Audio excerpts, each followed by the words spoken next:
রাধে রাধে বন্ধুরা, কেমন আছো? আশা করি ভালো আছো। আমিও ভালো আছি। আজকে পয়লা বৈশাখের শুভেচ্ছা রইলো সবারই।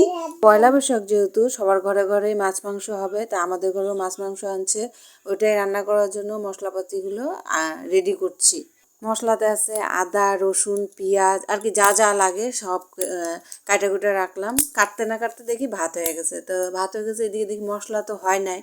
তো ভাবলাম যে যতক্ষণ মশলাটা হোক ততক্ষণে চাটনিটা হয়ে যাবে। তো চাটনিটা সিদ্ধ বসাই দিলাম, টমেটো আর এই যে বড়ই দিয়ে করব চাটনি। টমেটোটা ওইদিকে সিদ্ধ হতে থাক, অতক্ষণে মশলাগুলো তো রেডি করাই ছিল, ওগুলা বাইটে নিব।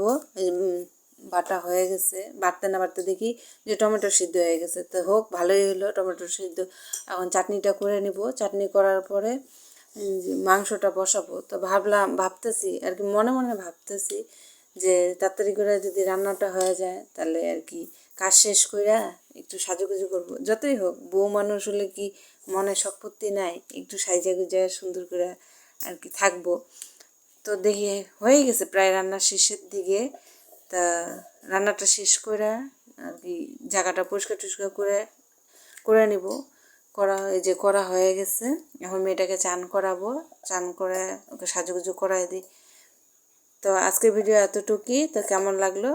ভালো লাগলে লাইক, কমেন্ট, শেয়ার করে দিও। Tata, bye bye.